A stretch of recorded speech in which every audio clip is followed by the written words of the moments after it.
that's wrong with it? Yes, that is correct. The number one thing that's wrong with this is these people don't want feng shui. Busy or not, I don't think any corporate exec cares about feng shui one way or another, okay? I don't think half of them even know what feng shui is, and I don't think the other half can even say it properly, okay?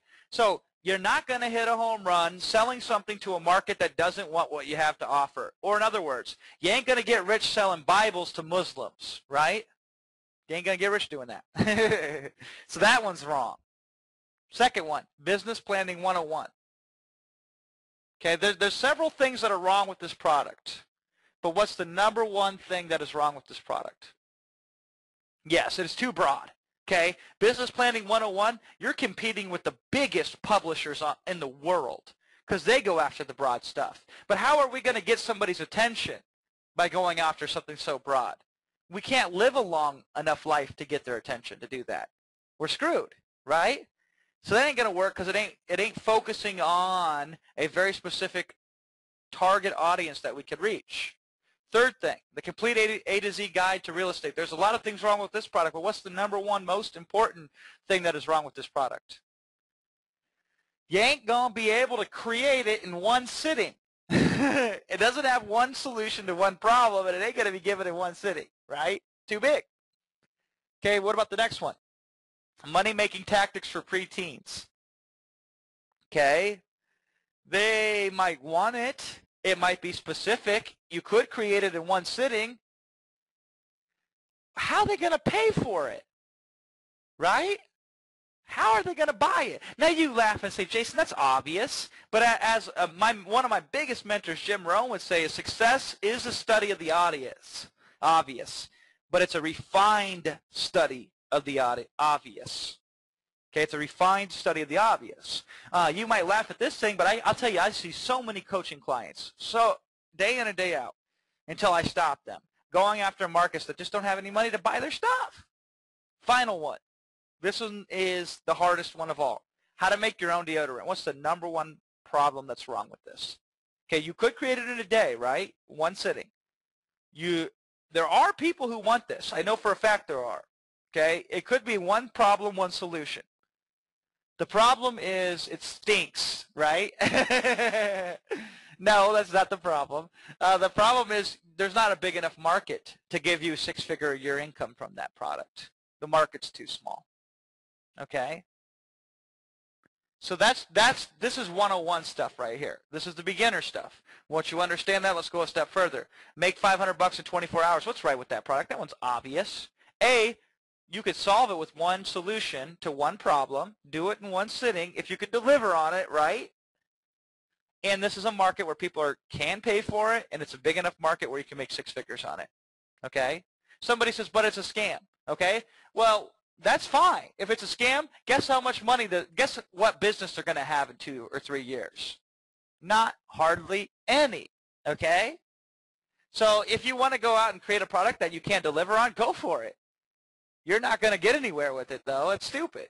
You're going to make less money by doing that. Okay, but let's just say you could deliver on that promise, and there are people who can deliver on that promise. People are going to buy this. Second thing, one weird trick to reduce your electric bill by 74% or more. This one has such a powerful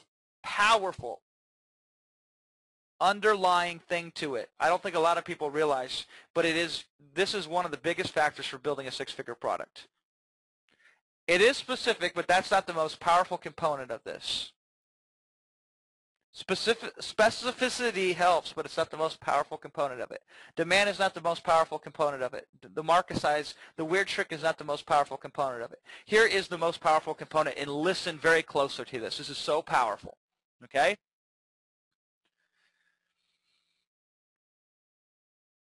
A possible benefit is something that somebody isn't experiencing right now, but could experience in the future.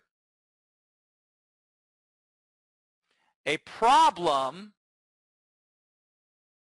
is something somebody's experiencing right now. Think about the two. Benefits are something you might be able to experience in the future. Problems are something you're experiencing right now. Of the two, What do you think you're more motivated to act on? What do you think your audience would be more motivated to act on?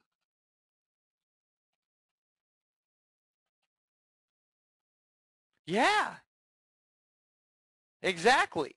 Now, everybody thinks in benefits only. They forget the problem. And so think about this. This market, they're already overpaying for their electric bill. You come along and show them how to stop that. They're much more likely to say yes to this. Much more likely to say yes to this. That is so powerful. Okay? And then the last two. How to transform any dessert into a healthy fat-burning version without sacrificing the taste. And also how to get endless cardio while training less than you are now. This taps into a psychology that a lot of people don't get with products that they create. If you could show somebody how to put in less effort than they're currently putting in to get a result that they currently can't get and solve a problem that they currently can't solve, you can do very well, provided you can deliver on that solution, right? And you absolutely can. I'll tell you the answer to endless cardio by training less than you do now. Intervals, interval training. Anybody who knows how to do a good interval product knows this. You could cut your workout in half and get twice the benefit of it. Now think about that. What's the appeal, man? People love that. They do less than they have to do now. Less time obligation, better results. You could sell products like that all day long if you can find ways to deliver solution for those.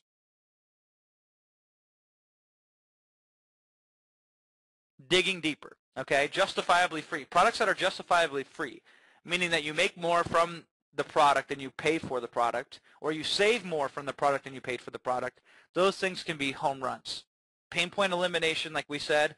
Current cure. This is another area I see people having. Handling an existing problem is better than handling a problem that might occur.